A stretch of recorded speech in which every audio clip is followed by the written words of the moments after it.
అండి. సర్ప్రైజ్ గిఫ్ట్లు అంటే ఎవరికి ఇష్టం ఉండదు. సో నాకు కూడా సర్ప్రైజెస్ అంటే చాలా ఇష్టం. ఫస్ట్ టైం మా వారు నా కోసం సర్ప్రైజ్గా ఒక గిఫ్ట్ అయితే అమెజాన్ నుంచి పంపించారు. మనకి నచ్చిన వాళ్ళు మనకి ఏదైనా ఒక గిఫ్ట్ పంపిస్తే అది చాలా స్పెషల్గా ఉంటుంది కదా.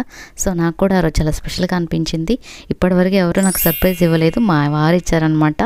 చూసారా ఏముందో అందులో? స్మార్ట్ వాచ్ అనమాట. నా దగ్గర నార్మల్ వాచ్ ఉంది కానీ స్మార్ట్ వాచ్ అయితే లేదు.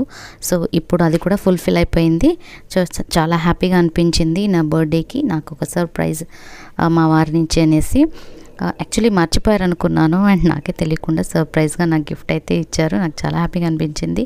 సో ఓపెన్ చేస్తే ఇందులో మనకి వారంటీ కార్డ్ అండ్ ఎలా యూస్ చేయాలనేది ఒక మాన్యువల్ అండ్ ఛార్జింగ్ వేసుకునే ఛార్జర్ ఇలాంటివి కొన్ని ఇచ్చారనమాట థింగ్స్. అండ్ ఓపెన్ చేసి చూసి వేసుకున్నాను. నాకైతే చాలా బాగా అనిపించింది. మీకు మీ వారు ఇలాంటి సర్ప్రైజెస్ ఏమైనా ఇచ్చారా అనేది కామెంట్ సెక్షన్లో చెప్పండి.